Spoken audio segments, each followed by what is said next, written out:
So I bow to all the Sahajogis and all the seekers of truth. May God bless you all. It's such a great thing to be back home with all of you and to see you here blooming with joy and happiness. That's the fate of a mother who has so many children, that she goes from places to places, leaving some children behind, but looking forward to meeting others. Somehow that compensates for the separation. Today, I think we should start on a very subtler ideas about Sahaja Yoga, because you people have understood it on the other plane of mechanism that works it out, the Kundalini, the chakras and all those things. But we have to see what is the problem that faces actually human beings and why we make such mistakes in our seeking. It's a very important thing to understand, because unless and until we understand why we make mistakes or others makes mistakes, we can never forgive them. And we might have a kind of a high-handed attitude towards others who are now coming to Sahaja Yoga thinking that why did they do like that and why did they commit this mistake and they could have done better. But I personally think that if you look at yourself, you will know that you also committed mistakes. Everybody has committed mistakes. Some have committed more mistakes and some have committed less. But what is the reason why human being has been committing mistakes? That's what we should look into. The first and foremost thing is, without getting... Come along here. You can sit. There's a lot of space here. Come along. Move on. Move on. You can sit in the center. Come along. Come along, come along. Not to feel shy. There's a lot of space in here. I think you have to have a bigger hall now, Magda. Yes, come along. Come. Please, there's room here. You can sit down here. Come. Ah. So sweet. Thank you very much. Thank you. Very kind of you. Thank you. Please, make yourself comfortable. Come along. So, how are you? Congratulations. Thank you. May God bless. Please. Are you all right there, all of you?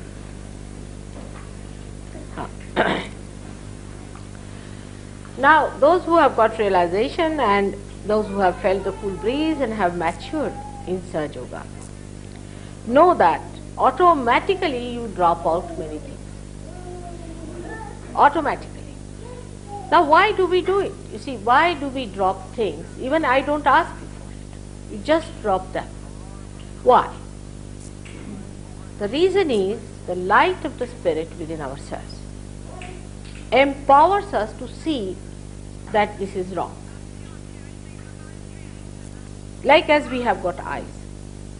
Once we have eyes, we know whether we are going to fall here or we are going to slip or what's going to happen. In the same way, when you get this vibratory awareness, it is not an awareness only of the fingers. It's the awareness of the whole being, and you just drop out everything that is against your spirit. I don't have to tell. But without self-realization, what happens? That reality is just a myth. It's only your mental projection with which you live.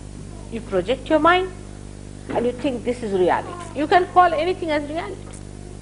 Any hallucination can be a reality, any theory can be a reality, any absurd ideas could be reality. I mean, all religions have taken that form now. It's very sad. But all religions which came from truth and from reality are nothing but mental projections.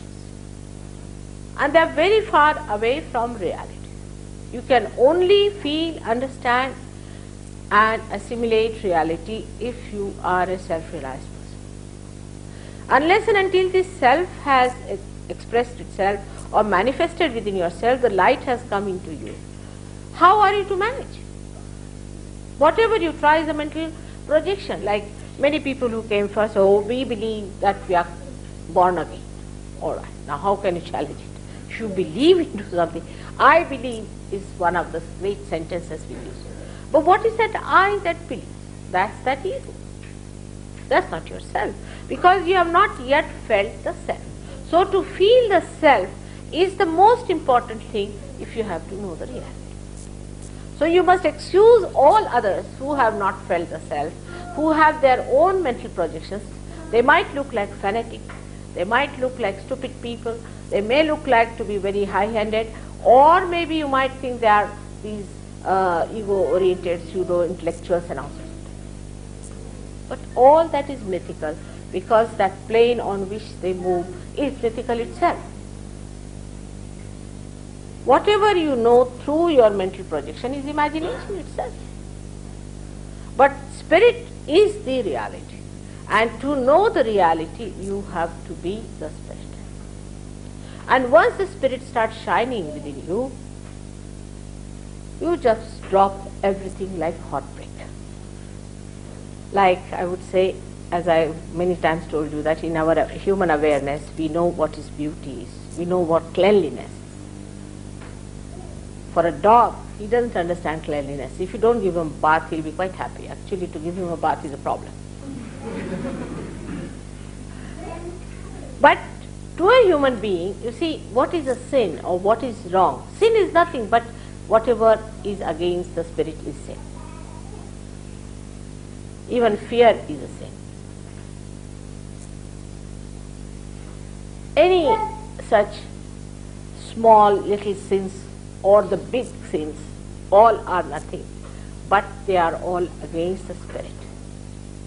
But if you have not felt the spirit, whatever you do will amount to something like anti-spirit, because you don't know what you are doing. Now the prophets have tried their level best to tell you that you must keep your balance, you have to follow a certain religion, as they call it, or as we call it, dharma, within yourself. But that too for what? Why to have the balance within you? People will always say, what's wrong? What's wrong? If you are not in balance, what's wrong in drinking? I never say don't drink before realization. After realization, you yourself drop out. But they'll say, what's wrong? Why does he tell us like this? Why should we listen to them? Why the balance? The balance is needed for the ascent. Unless and until you have a balance, how will you ascend? Imagine an aeroplane without any balance. Say a wing is missing. Will it be able to take off from the ground? Cannot. So for the ascent, it is necessary to have the necessary balance. So they said keep in the balance. But even when they just told simple thing to keep to the central path, to live a life of balancing yourself or moderation in your life. In that also, the moderation part of it, they have made it an extreme. Everything has been made into an extreme, because religion also they want to follow through their mental conception. That's why you find all these religions in the mess. But I would not blame them for that, because they had no other instrument to go ahead. And they wanted to go ahead. They had no other way to proceed further. So they used only one engine they had, was this mental projection, and they made all these various projections, and that's how they are so diversified and separated from each other. But as soon as your spirit shines, then everything drops out by itself, because it is beyond mind. Spirit is beyond mind. I don't have to tell you anything that you must have balance. You develop a balance. If you don't have a balance, you'll just get vibrations in one hand. Another hand will be just cold or will be hot. So you start giving your balance. But I don't say that give a balance means following a particular religion or anything. Because if I say that, half of you may run away. The beauty of self-realization lies in secretly working out within you everything that is virtuous, that is beautiful, that is joyful. Secretly. It doesn't tell you. For example, now supposing somebody has an imbalance on the right hand side. A very intellectual fellow and thinking for the future and a futuristic man, see, forgetting all his past. Even there are people I have known, they have forgotten their names, the names of their wives. But they are so futuristic. For such a person, if you tell them, don't think about the future, he can't do it because he's put his attention like this, the whole ego portion has gone that side and he's all looking forward to the future. But if you put him somehow or other in a state where his self-realization takes place, then immediately he will say, Mother, my right hand is burning and there's nothing in the left hand. So you start talking on a very mundane way, not in a very subtle manner, like all the philosophers talk. All right, that means your right hand is not getting proper vibrations, so you raise your left to the right. Now for an intellectually can't understand, what is this raising left to the right? I have read Bhagavad Gita, I have read Bible, I have done Quran, I have done this. Now over written left to the right, what do you mean by this kind of a nonsense? You see that you have to put your hand just left to the right and you get the balance. And cannot appeal to a mind which has been thinking about God, religion, everything. Alright? So, the secretive working of the Kundalini is such that she goes in that portion where you need help. She works it out and she raises you and gradually she transforms you. But if it is not awakened, if it has not yet touched the Sahasrara, means if it has not touched the feet of your spirit, it may not be interested. It may not be interested. So the first and foremost thing is to raise the Kundalini and to let her at least once know that she has touched the spirit. Then she has interest, otherwise she hasn't got any interest. That's why you must have seen some people who come to Sahaja Yoga and just drop out. The reason is the Kundalini itself is not interested. So the foremost duty of every Sahaja Yoga yogi is, first of all, not to be angry or annoyed with people who have done lots of wrong, but be very kind to them and gentle, because they are just seekers of truth. How can you be angry with them? Already we have lost so many of them because of their stupidity. We must try to salvage as many as possible. And then the second duty of every Sahaja Yogi is to slowly, steadily, to convince the person that he should become the spirit. Of course, you will meet so many who will be self-appointed people. They say, oh, I have already met the spirit, I am the spirit, I am Christ. They can say anything. So soothe them down a little, bring them down and raise their Kundalini, but don't leave it halfway. Must touch the Sahasrara. I have seen some of the Sahaja Yogis, even in India I have seen, they just give up. They will sit down, Mother, forget it, we don't want to do it. It's like a mountain, we can't raise.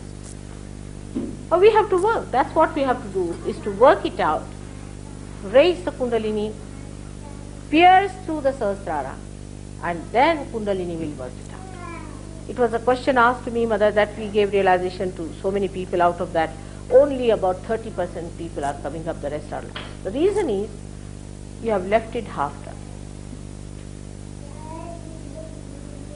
So this is one of the reasons why we have lost some people. And there is no connection still established. Now those people who come to Sahaja Yoga, you have to really work hard on them. Instead of arguing with them, because what will you argue is all mental projection. On what point are you going to argue with them? Because that is not going to give them the light of the spirit. So somehow or other work it out in such a way that they feel light of the spirit. Then talk. But we think that if we talk to them, it will help. It's not a question of conviction. It's the question of happening. It's question of becoming which is important. Unless and until they become, what's the use of argument? There is no law court here. There is no debate going on. There is no election. There is nothing of the kind. It is something that has to happen to all those people, that they should get their light of their spirit. And once they get it, then it is very much easier for you to talk to them and tell them about it. The philosophy of Sahaja Yoga is extremely simple. It's the simplest of all philosophy you can think. It's a very simple philosophy. Is that once you get your realization, you start feeling for the first time the all-pervading power and forget everything else. Once you get that feeling of the all-pervading power, only you have to know how to maneuver it, how to work it out, and how to use it for your own growth. It is made easy. It has to be, as it is the most vital thing that has to take place in the realm of spirituality. Now, thank God, many our gurus are exposed. Thank God, many myths that were working out are being now blasted. When I was telling you people about the promiscuousness and all those things, that this will never lead you to God but to hell, I remember when people criticize me to be Victorian. I mean, people have ideas which are very Victorian ideas, and also say that mother is very matronly and all sorts of English language, you see, that they could use about me. But now you see what has, recently I am told, thank God, there has been a film showing the diseases being gets by promiscuous life. The right, sane attitude towards life definitely helps you very much. But thank God, the grace of God is so great that once you get realization, you become such a different person that everything drops off. You are really a transformed personality, and so that one should know whatever was the past is finished.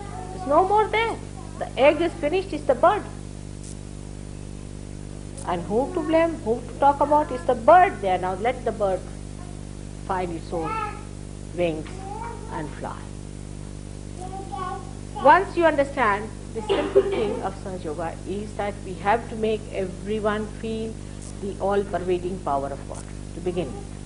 Unless and until they have felt it, we have not to accept them as realized souls. They have to feel it. Now, of course, as you know, if the Vishuddhi Chakra is not all right, they may not feel it in the hands.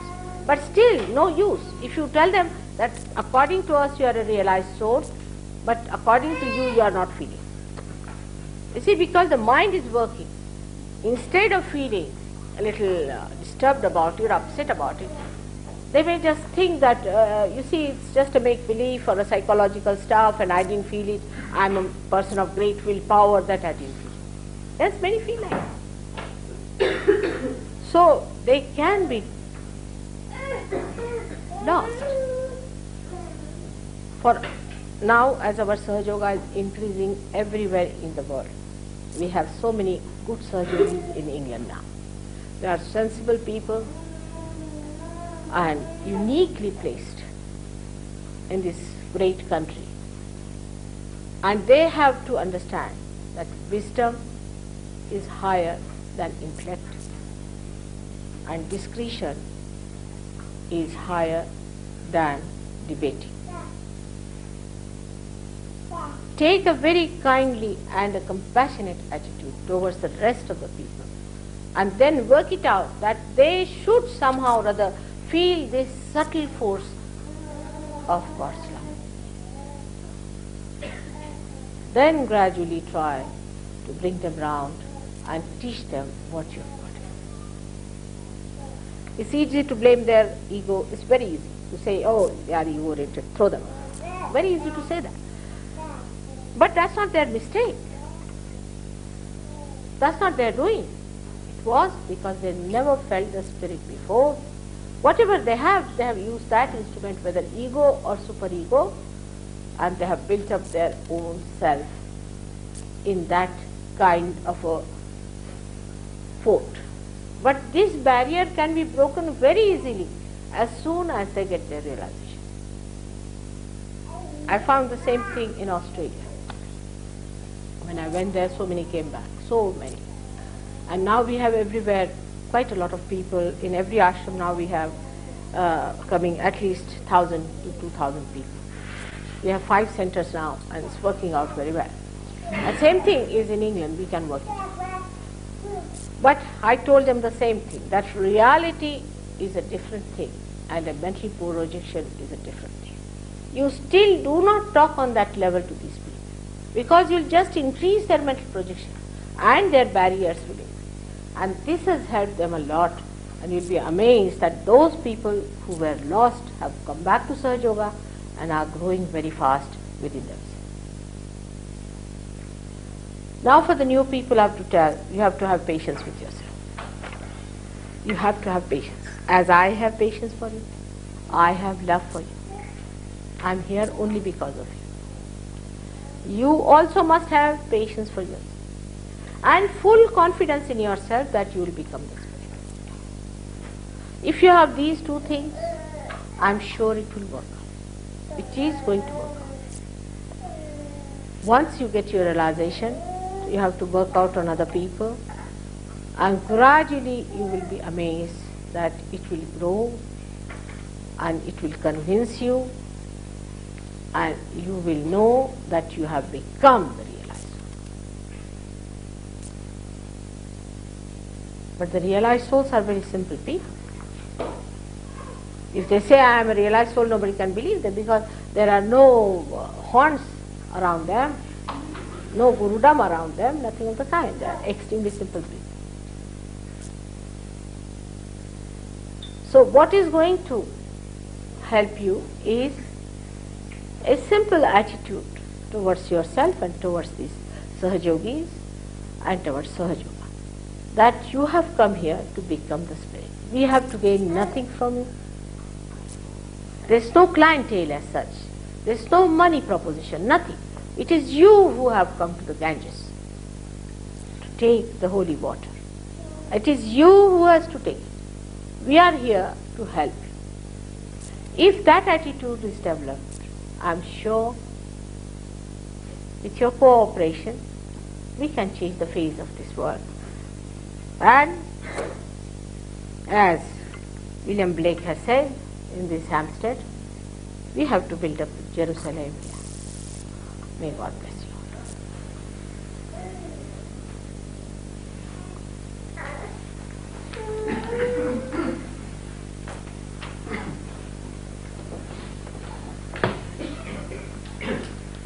Any questions you have? Yeah.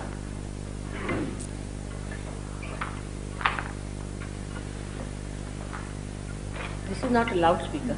No, I think I better present you with a loudspeaker. What happened? You presented one to India. Why don't you get one? It's all right in this hall, but otherwise. yes, because this hall is so small. This hall is very small. This hall is very small. And also, unfortunately, It's true. It's very small. if we have a loudspeaker here, we also get the local police station. We've found this several times. We get the local police station as well. That's true.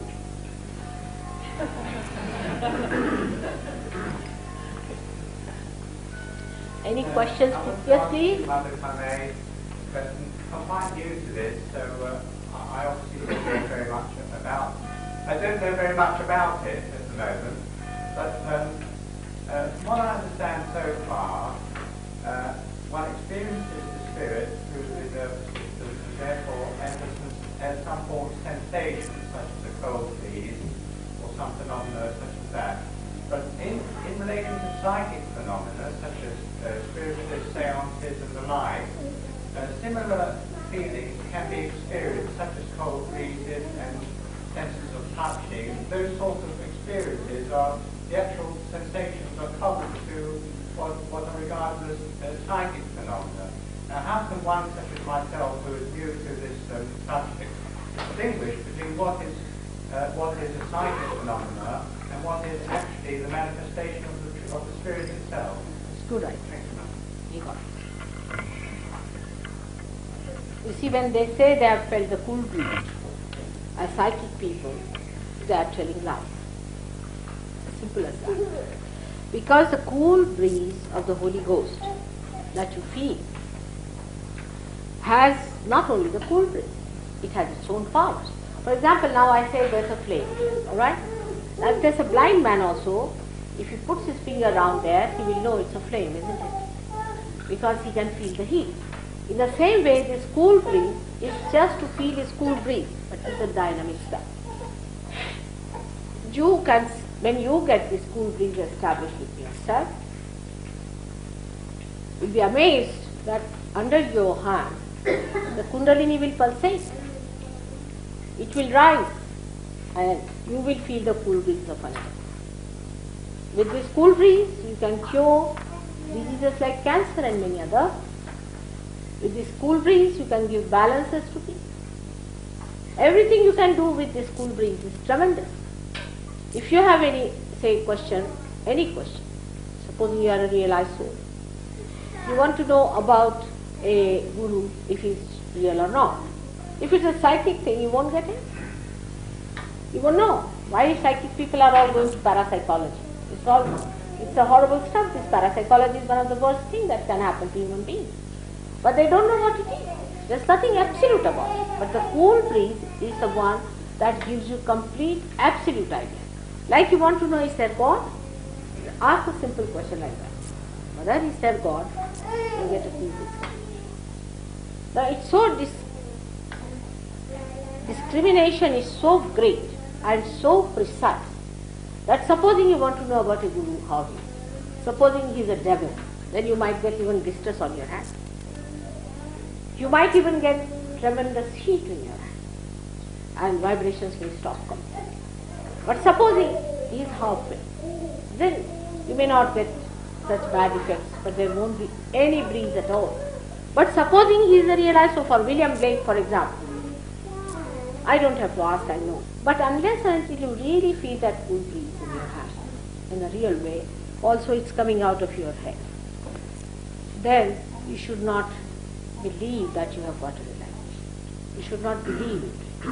Now there are many psychic cases I know who told me, we have always felt the cool breeze because they cannot accept it, just say. And their Kundalini just frozen there, nothing of the kind, I am getting terrible heat. I'm just praying if this person goes away for a while, it will be good rest for me. And he just, oh no, but I have felt the cool breeze. All the time telling me lies, oh, I have always felt the cool breeze everywhere. But the Kundalini is down below. You can feel it yourself. You can see for yourself. If the Kundalini is not here, how are you feeling the cool breeze? You cannot. It's a phenomena as a result of something. It's not just a phenomena of the cool breeze. But when the Kundalini rises above the Sahasrara, then only you can feel the cool breeze. I have seen many people like that. They don't want to accept, oh, that I have got all this. But supposing there are people who are born realized. There are people, some people who feel the cool breeze. Now you have to differentiate between them and the unreal people. There can be some people who are born realized. But nowadays we have decided not to tell them that they are born realized. Because those who came to us, we told them they are born realized, their ego suddenly inflated like that. You see, absolutely gone through. And we lost them. Because, you see, if you are a born realized, it's nothing great.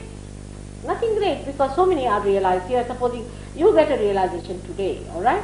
So you will be a realized soul. But you are not a Sahajogi.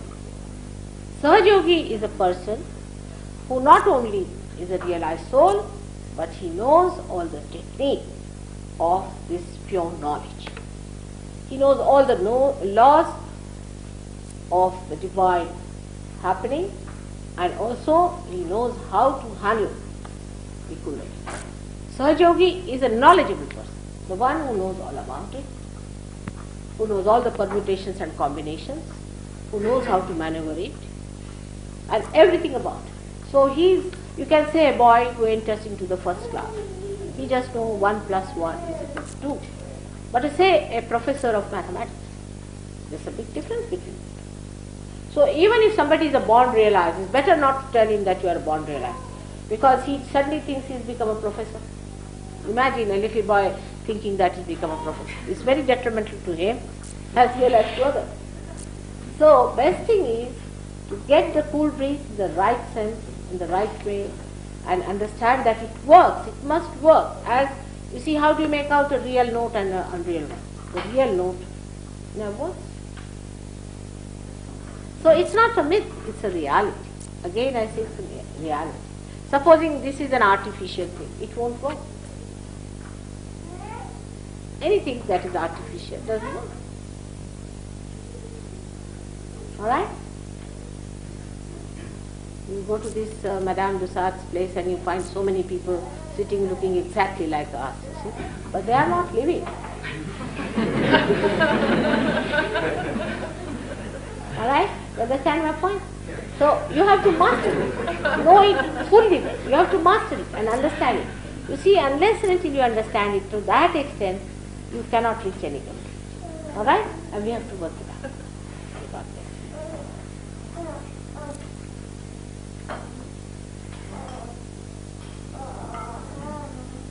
It's not only thing that is cool breeze. Where is your kundalini, whether it has risen or not, if the cool breeze is coming out of the head, only a Saj Yogi can say. Nobody can say that. I've seen many people who get even the cool breeze coming out of their head, they cannot feel it because their hands are not there. Only a Saj Yogi can say. It's true. But that doesn't mean that Saj Yogi is something out of the blue. It's just like you. Only thing is grown into a new awareness which you are going to grow yourself.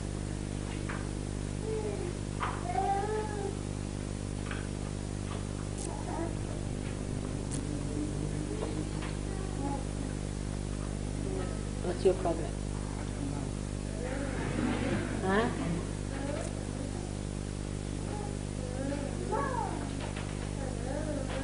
Put your right hand on the mother eye.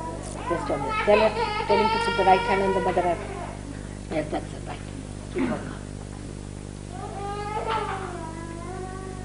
In Saj Yoga, there are so many ways and methods how we work out all the health from all the elements. How we work. For example, this gentleman said, for example, I find his left side is overloaded. You can ask the Mother Earth to take away the problem. Just put left hand towards me, right hand on the Mother Earth. You will feel better. Feeling better now? Just think. Have patience. It will work.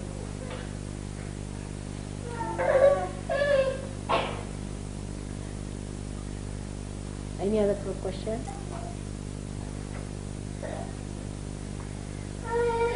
You must see that the person is transformed. They may say anything. The person must be transformed. He must become a saint. And the saint is not a person who calls himself a saint, but a saintly person is that one who drops out all nonsensical things automatically.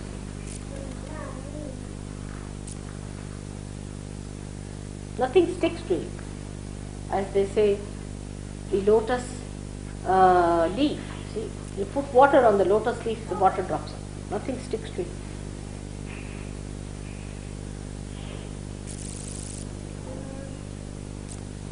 I think in England, at least 70% or maybe say 60% people have been drug addicts, Saj Yogis. You can't believe they were. If not addicts, they were something like that. I used to call them druggists and chemists. But they are different.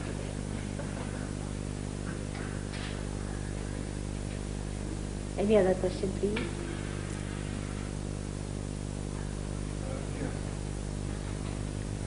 I heard that raising Kundalini was dangerous. What are you saying about the raising of artificially was dangerous? I didn't follow. The raising of the Kundalini It's dangerous.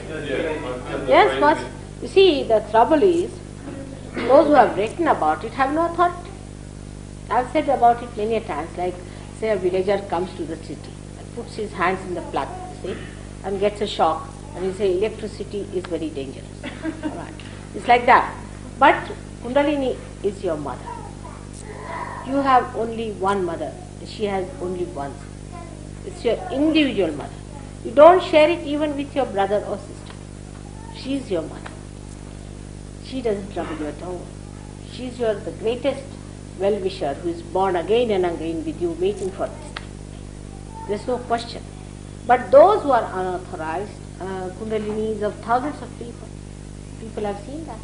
Because you see, that's my nature perhaps, that I can do it. But then people feel very hurt, they can't understand why should mother do it. I said, you better do it, it's good, I should retire, I'm 60 years of age, it's better for me to retire.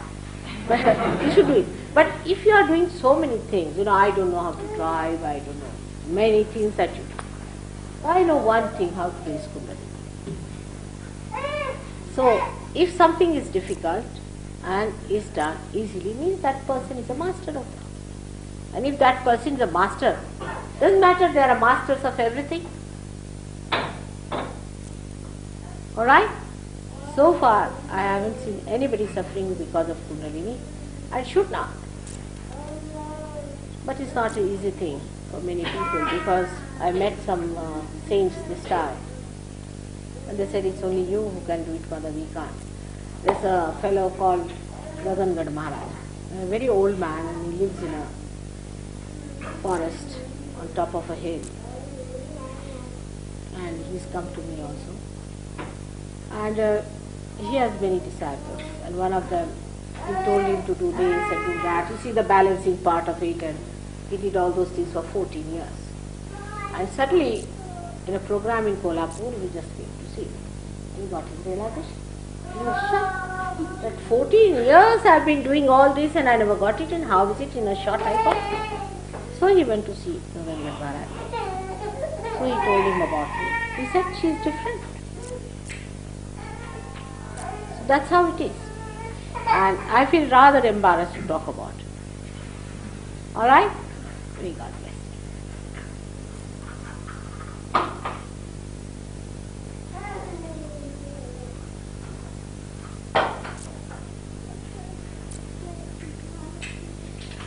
Just further on this point, how would you relate your experiences or what you're talking to us about with traditional yogic practice of Yeah, very much so. pranayama and Oh, very much. It is the most traditional thing, you see.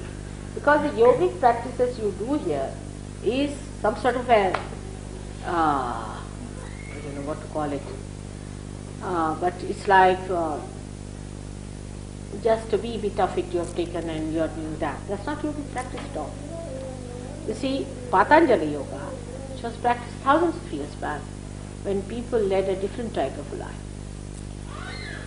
When the children went to school with the gurus, who was a realized soul, nobody who was not a realized soul was called a guru.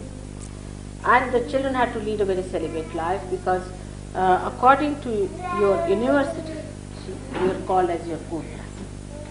And you could not marry, even today, say my gotra is Shandilya. Shandilya was the Muni of my family.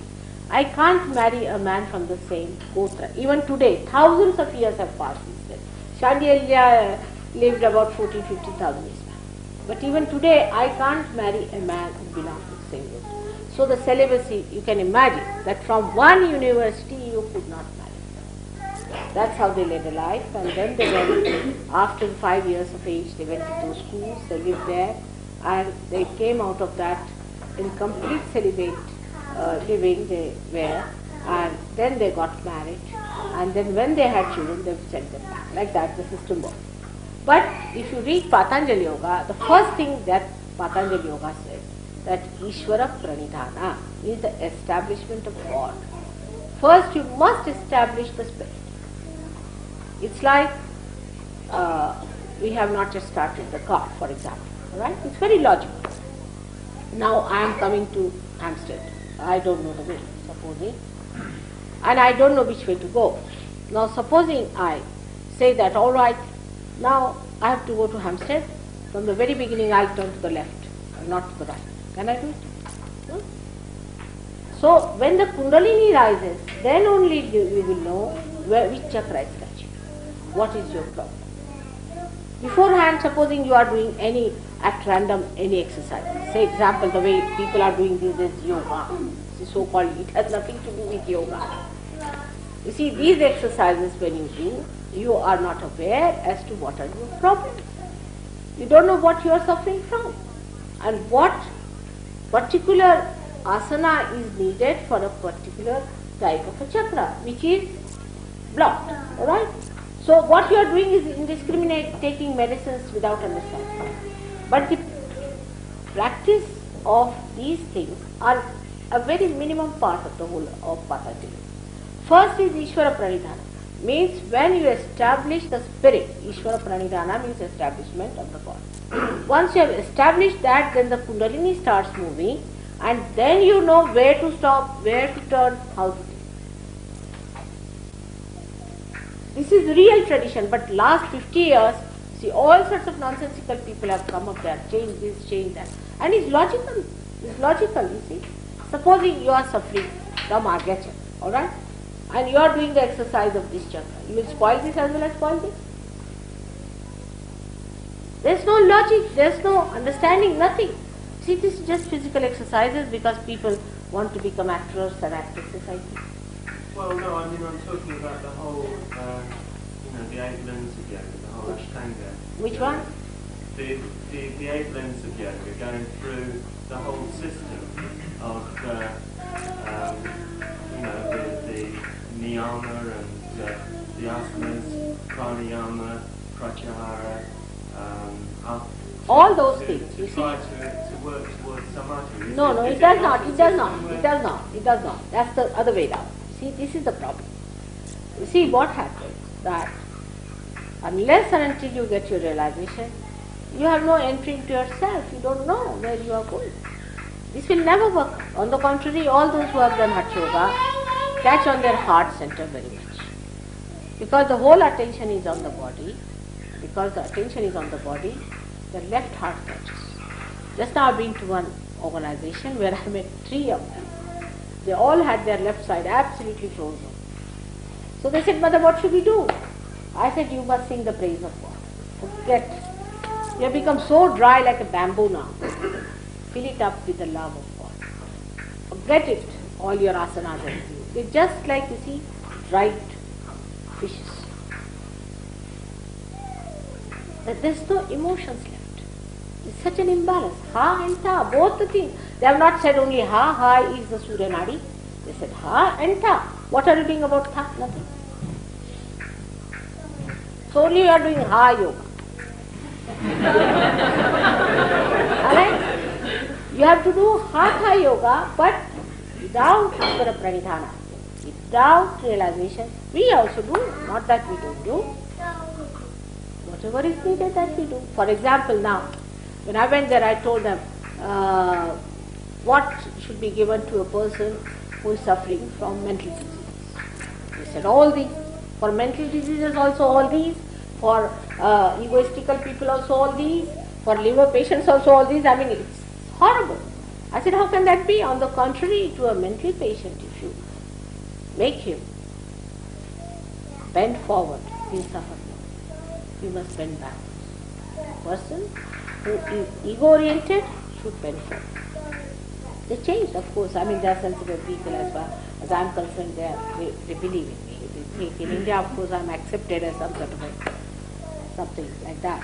But you see, these are little things they don't know. Supposing a person is ego-oriented, right-sided person as we call it. Right-sided person, if he tries to bend backwards, he'll become even worse. And a person who is a super-ego person, suffering from mental troubles and all that, has to not to bend forward at all.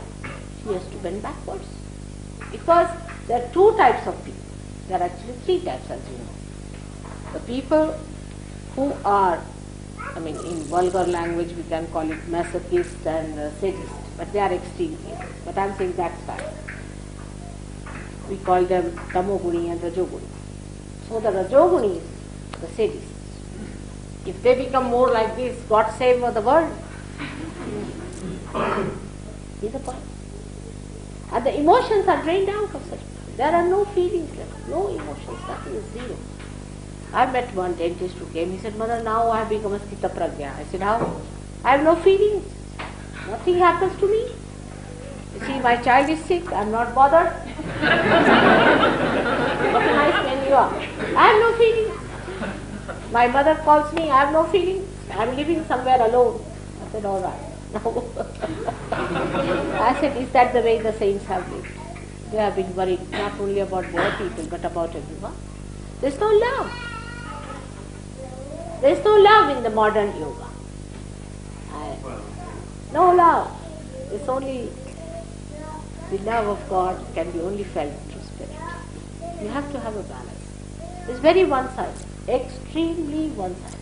One side is those who are singing the devotional songs, and the other side are both are equally mad, I think. Both can be equally mad. Come to the balance. Again, you have to come to the balance. Otherwise you cannot enjoy Sahaja Yoga. Sahaja Yoga is an enjoyment of your balance, of the beauty of God's love and the truth of His work. Everything has to be enjoyed. Alright? You just work it out. Have you done yoga very much? Sorry? Have you done a lot of yoga? Reasonable now. I wouldn't claim to be I do follow a Buddhist practice which is based upon the... Now Buddhist also. I'll tell you about Buddhism. Alright? You don't know about Buddhism. What are Buddhists doing? It's true about everybody. Christians, Hindus, everybody. Just because you asked about Buddhists, I'm saying. Where is Buddha placed within us? Do they know? Where is Buddha? I'm sorry? Where? Buddha is placed within us at a point. Well, yes. And what does He control within us? We have to know this knowledge of the roots. Unless and until you know the knowledge of the roots, how will you know about the tree? You cannot treat the tree on its leaves or branches. You have to go to the roots. And first you find out the roots with it. Buddhism is so superficial now that I am myself amazed, and Buddha must be thinking, oh God, from where it is. He says, Buddham Sharanam Gaccha. What is Buddha? He is an enlightened soul. Buddha means the one who is enlightened. Sangham Sharanam Gaccha means to the collective being. Sangham is the collective being. Dhammam Sharanam. Dhammam is the balance with it. How many Buddhists know about it? They don't know even where Buddha is sitting on their heads. And what I find most of the Buddhists, that their center of Buddha is finished. Buddha has disappeared from there once for all. He controls our ego. And he settled down here on the head, on the left hand. We can prove it on Kundalini. Supposing somebody is following Buddha, immediately people will know that you are a Buddhist, because there's a catch here. And then some methods are there to awaken him. If you awaken him, your Kundalini will rise. Otherwise it won't. Alright? So you must know the knowledge of the roots.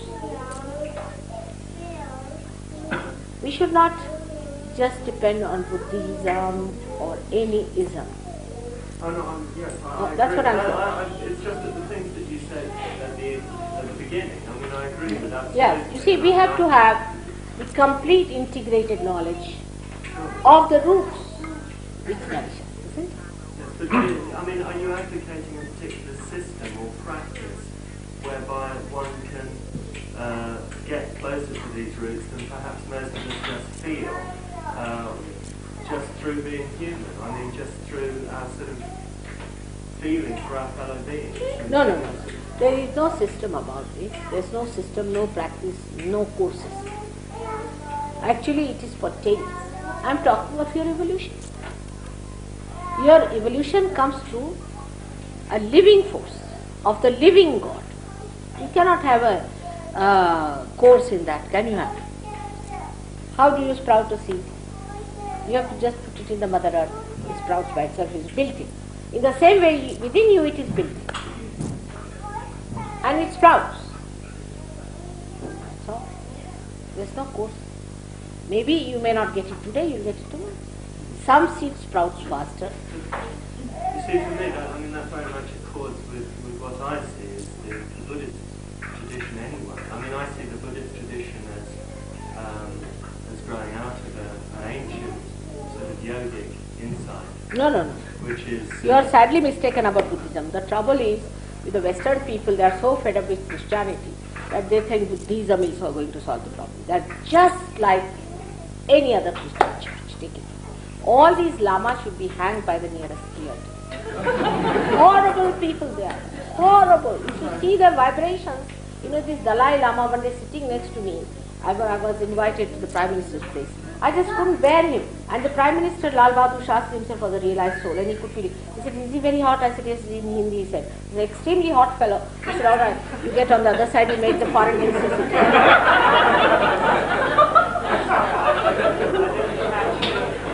You won't understand, nah? Just now you don't understand. Even a little child who's a realized soul will understand.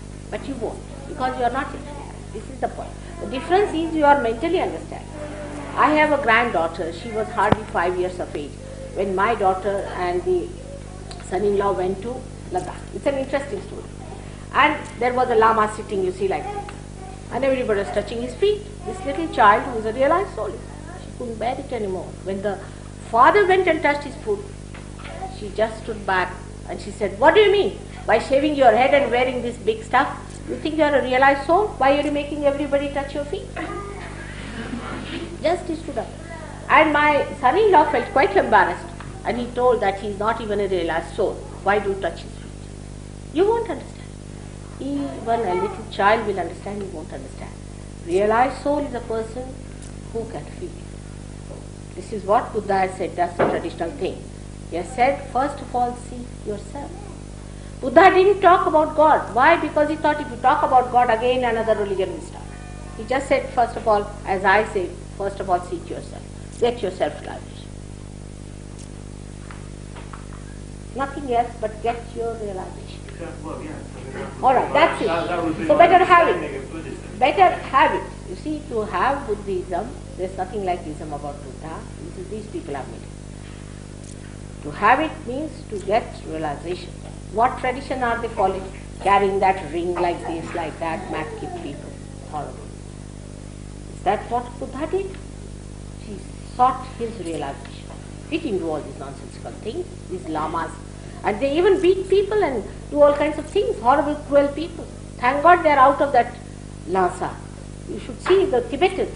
Now they are sitting on our head like parasites in India. And we had a parliament question on them. You see, they look very attractive because we are fed up with your Christianity. That's what. Don't believe in all these priests, whether they are Hindus, Christians, Muslims, all are just the same. There's no difference. You become the realized soul first of all.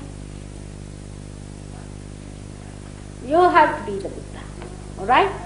That's what I'm saying as a mother. And then they started another one, Shambhala business. You see, this is another new thing. Taking everybody to Gobi desert to get samadhi. You walk in that Gobi desert, even 1 mile, you will get a samadhi permanently. You can't even get a glass of water there to drink, my child. What things they are preaching, you don't know, all nonsense.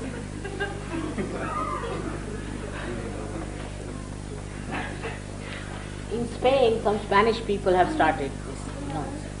They are recruiting people to go to Gobi desert. I mean, what is going to happen to them? Think of the Gobi desert. It's one of the worst deserts of the world. Can you imagine going to a desert? How will you reach God? You have to seek Him within yourself. He's within. Alright? Mother, please tell us about the dangers of misusing mantra. What's it? Please tell us the dangers of misusing mantras Mantra. by religious sects. Alright. Dangers of mantras. You see, mantra is a thing by which you awaken the deity within. The deity which is on these chakras. Now here chakras we have deity. On these we have to awaken the deity.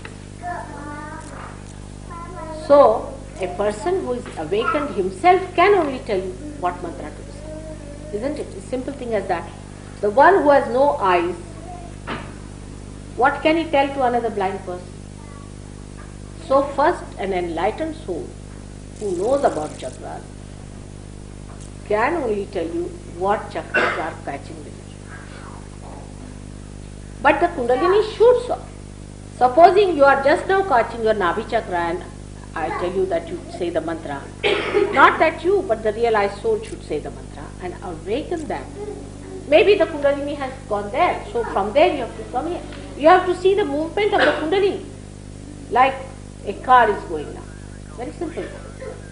Car is going, so we come to a toll gate. Alright? There we have to pay the toll. But where the car is going and then there is a toll gate, you pay there to a particular toll gate. Isn't it? Like when you are going, you see, I have given up tea. Yeah, I have. Just given up. Just take. 60 years I thought I drank too much of tea. But that doesn't mean you should give up. So the thing is, the movement of the Kundalini will only tell you which chakra is catching. Right? Otherwise you will not know. Unless until you move the car. Before that, how will you know where the car is going to get the toll? Then you pay it before the car starts. So what happens if they give you a mantra? Mostly people don't know what they are doing. See, it is a big enterprise. Giving mantra is a very big enterprise. Like they have given mantras, which I was amazed to hear. If you tell some Indians, they will be laughing at it. But what they say is a great secret. And the mantras they gave was, one was, I heard, was Tinga. Means like this you show to someone, you say, this is Tinga in Hindi language. There's nothing like Ing in Sanskrit language. Another mantra I heard was Inga. Inga means the tail of the sting of a scorpion. Can you imagine? That could be it. And then, where is the director of the flying squad? Is he there? He's hiding there at the back. Now what is the mantra for they gave you for flying? What tubes? Who is there? Come along, where is he? Bronchial tubes. Bronchial tubes. Bronchial tubes. They paid 6,000 pounds for getting that mantra called. Just imagine. And this bronchial tube is one of them. Then they'll give you a mantra of Rama. They take a more sensitive thing. They might give a mantra of Rama. But Rama, where does he? Supposing I want to give a mantra of Buddha. For example, where is Buddha? Are you catching on Buddha or not? That's the main point. Where are you catching? Where is Rama? Rama resides in what part? Is it necessary to give this mantra or not? They don't know anything, no knowledge of any kind, just at random. At the age of 6 years to 20 years, give the mantra, what is it? Pinga. Then another one, Tinga, another Ringa. According to the age, not according to the Kundalini very. Now what is the danger of that? That's the main point. That supposing they give you a name of Rama, they are not awakened people, they are not connected with God, they are not authorized. Now you go on saying Rama, Rama, Rama, Rama, Rama, Rama, Rama, Rama like that. See, the other way around, Mara Mara means I'm dead, I'm dead, I'm dead.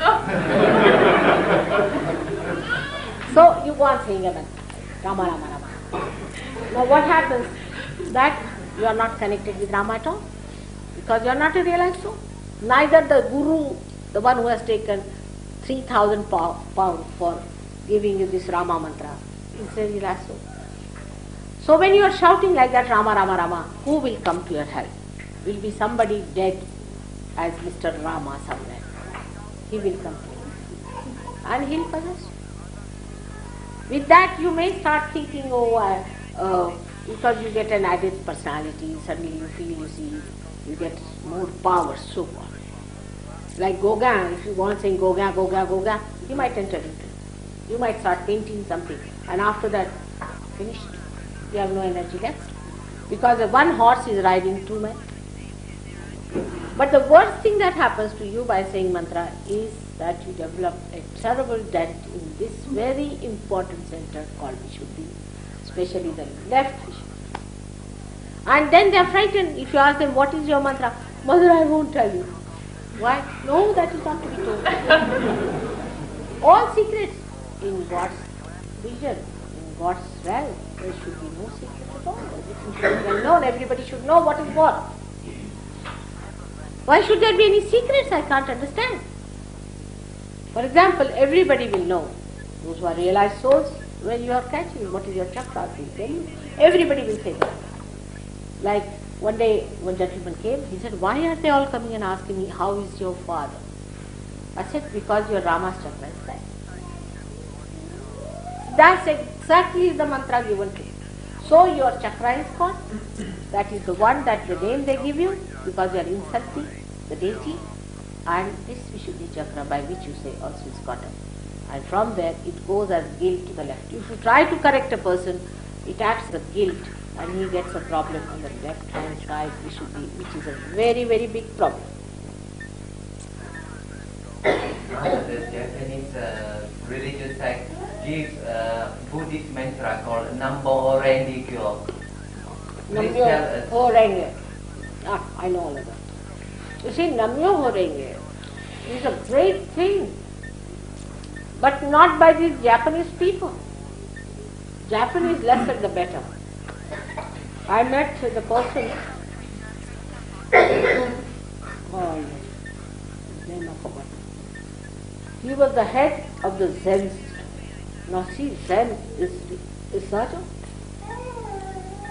to be realized is to be Zen.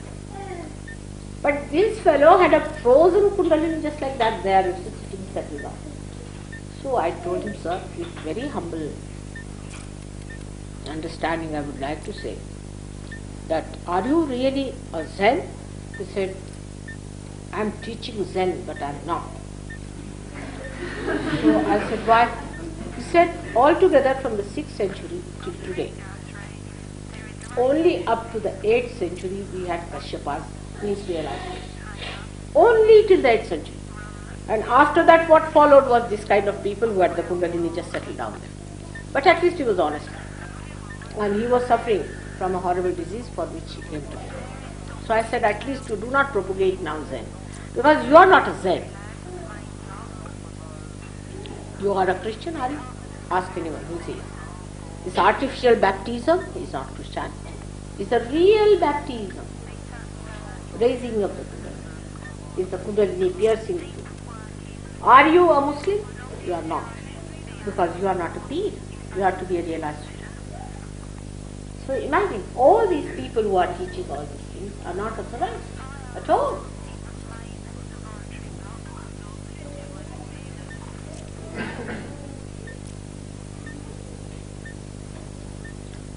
But they'll come down. So, I'm sorry, I was interested in your comment when you said that something to the effect that Namyo Renge Kyo is fine, but not. Can you see, now I'll tell you, it's very simple to understand. You understand one point which you are missing all the time. Is this, that supposing there is a constable standing there and he says, go this way. Alright, you have to obey him. Otherwise you will in jail. He is authorized, isn't it? But supposing I go and stand there and say, go this way, they'll put me in jail. They have no authority from God to do it because they are not realized souls. The same mantra becomes a great mantra when it comes from an authorized person from God. But the same mantra becomes a sinful thing when it comes from a person who is not authorized, who is just commercialized. Well, yes, I mean it came from one particular. What's this? Is it gone into your head what I told you? That you are to be authorized by God. That is, you should be self-reliant. If you are not self-reliant, you have no right to give any mantras or anything. Do you follow this point? Simple point. No, that's all. So you get your realization. That's important. Which you should. But I don't know how it works out. You see, that is not my guarantee. If it works out, well and good. May not work out today. So better put attention to that. It's important.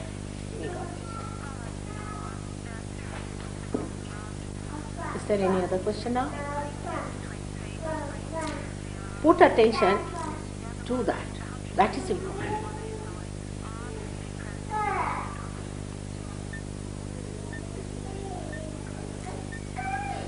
But one thing more. When you follow them, you never ask questions. I had one lady from a Lama. She came down from Norway. She was horrid, absolutely horrid. Her vibrations were, what was her name, Kavin? Mia. Pia. Baba. She came to my house. I said, how to raise her Kundalini, Baba. And she was thinking no end of herself, arguing with me throughout and all that. I said, how did you happen? I mean, she has been to this Lama. I said, what happened? He said, no, he wrote to us that I can't live in an ordinary house, you have to make a marble floor. So first we all starved ourselves. Within 1 year we collected money, made a marble floor for the fellows we gave, and was sitting on the 7th step. And we were, first 1 year we had to just go and bow to the sky. 1001 times. Can you imagine every day? And I have done that course. But I said, didn't you argue with him? He said, no. Then he said, why are you arguing with me? Of course I like that you argue because that shows you are free to argue. I am not mesmerized. But must see the sense. How do we accept Buddha? Let's see. Have you seen Buddha? Have you met him? Have you met anybody who is a Buddhist who says he can give realization? But then why are we the pleaders of Buddha, whom we have never seen, who's gone away, we don't know anything about him? Why? Because I am living, he is not. When he was living, there were people who were asking about other people. So better be in the present and get it. Alright? That's it. That's what happened with Buddha. He couldn't give realization to anyone whatsoever. Sariputta, Mangalana, all were wasted people. Same with Christ. Because when Krishna came, they said, what about Rama? When Rama came, they said, what about Dattatreya? But where is Dattatreya? Now Rama is standing here, why not get it from him? So everybody failed. They said they are talking about the past only. Why? What about the present? You are sitting before me, I am sitting before you. Have your realization. Why argue about it? If there's a diamond, and if I say you can have it free, will you argue? You understand diamond better than our spirit. Always we did that, but this time better not miss it. I'm telling you, better have your realization. It's important.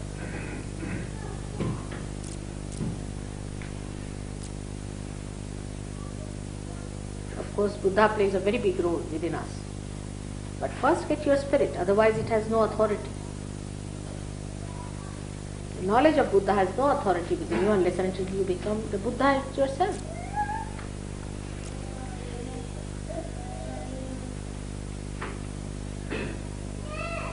Alright, now let's have it.